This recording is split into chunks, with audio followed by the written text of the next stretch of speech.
What would you say if I told you I could change your life? If I said that there was a way to double your productivity, to teach you the secret of making a six-figure income in only 4 hours a day, to lead you to the life you've only ever dreamt of and ultimate happiness. It's true. All you have to do is sign up for my free webinar. Or not. Guys, no one can do that for you. Most free webinars are the virtual equivalent of a timeshare presentation. They lure you in with a deal that seems too good to be true and then waste an hour of your time trying to sell you something that likely also won't live up to all of those promises.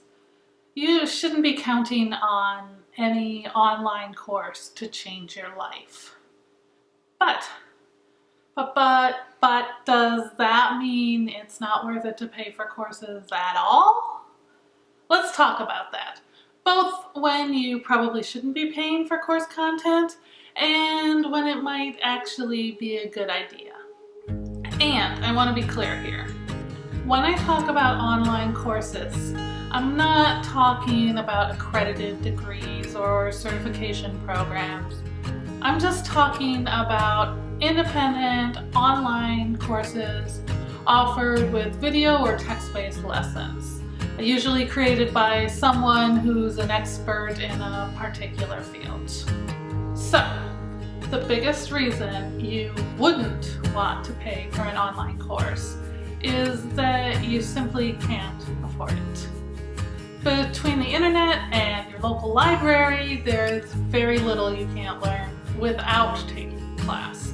It may take longer or require a more circuitous path than learning directly from an expert, but with persistence and time, you'll eventually get there. And taking a longer path is a minor inconvenience when compared to not being able to pay rent or buy food. Don't compromise your financial stability just because someone made you believe that a particular course is the only way to succeed. There is always another route to achieve your goals. Similarly, don't decide to take a course simply because it promises you'll make the money back. There's no one way to success in a creative business or a side hustle. I hate that word. I hate that I even just said it. But sure, following someone else's proven steps might lead you in the right direction. But it also might not. Don't count on that as justification for an expensive class.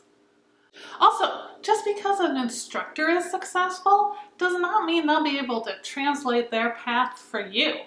Most people who break through the noise in any industry do it through a combination of talent, persistence, experimentation, and usually a little or a whole lot of luck. Don't believe me?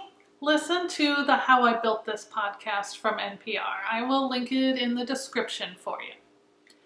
On every episode, the host, Guy Raz, interviews a different successful entrepreneur. And it only takes listening to a few episodes before you start seeing the same themes coming out every single time. No one person has the secret sauce that can make any person successful, and don't believe them if they tell you that they do. My last reason why you shouldn't take a course is if you find yourself taking class after class after class because you don't trust your own instincts. Don't quote me on this, but I think that I first heard the idea of a serial course taker on Jen Carrington and Sarah Tasker's podcast, Letters from a Hopeful Creative. Even if that's not where I heard it, I'll put the link in the description for you because it is worth a listen. They are great. Anyway, that term hit me right in the gut because I so relate to the feeling of needing to be over-prepared for everything. And to hear someone else's solution to every problem seems like a great idea to me. But at some point, you have to take a leap of faith. There will come a time when all of these voices in your head will be more of a hindrance than a help. And I trust you. I trust you to have the instincts, to have the knowledge, to go where you need to go. So just step away from the sign up button if you think that this describes you. After all that, I don't want you to think that taking a course is never worth it, because I actually do think that it's a great idea to take opportunities to learn from those who have already figured out the things that we're just banging our heads against.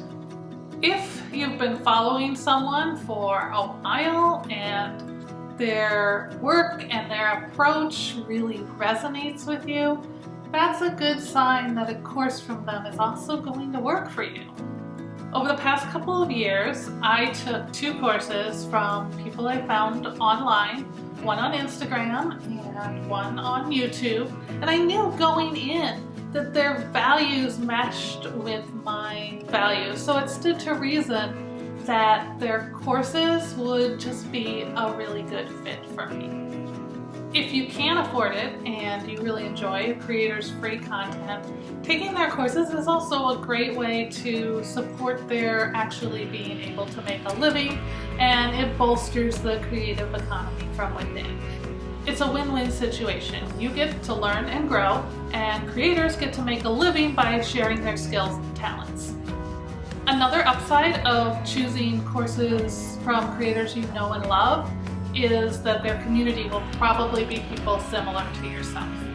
Not every online course has a community element, so don't count on that to make your following or your customer base, but it can be a great way to meet other people in a similar situation to your own, and it helps you form bonds where you can all grow together in the future. Sometimes you can tell how active a community is in advance by looking for course hashtags on social media or just reading testimonials from former students. I don't think that community is vital to a course being useful, but for some of them it turns out to be the absolute best thing that comes out of the experience. Finally, you might be a person who really benefits from having skin in the game. This isn't true of everyone, but for a certain subset of people, paying for something is a really necessary and good incentive to take it seriously. You really just have to know yourself on this one. If you're someone who has a hard time staying motivated during a free course, but you know that spending money would be enough of a kick in the pants to make you do the work, then spend the money. In that case, it might also help to choose a class that has some instructor or classmate accountability as well, to just really bring the message home to your subconscious. There are so many opportunities out there right now for education and growth that you can't possibly take them all, and you shouldn't. But I hope this video has provided a framework that can help you choose some compelling reasons why online courses might be a good idea. If you enjoyed this video, a thumbs up helps me evaluate which content hit the mark, and subscribing is even better. You can find out more about me, Jennifer Tatro, at my website, fromjen.com. And from there you can get to all of my social media, you can check out my Patreon page, and subscribe to my monthly newsletter. Until next time, I am wishing you love and joy and all of those good things.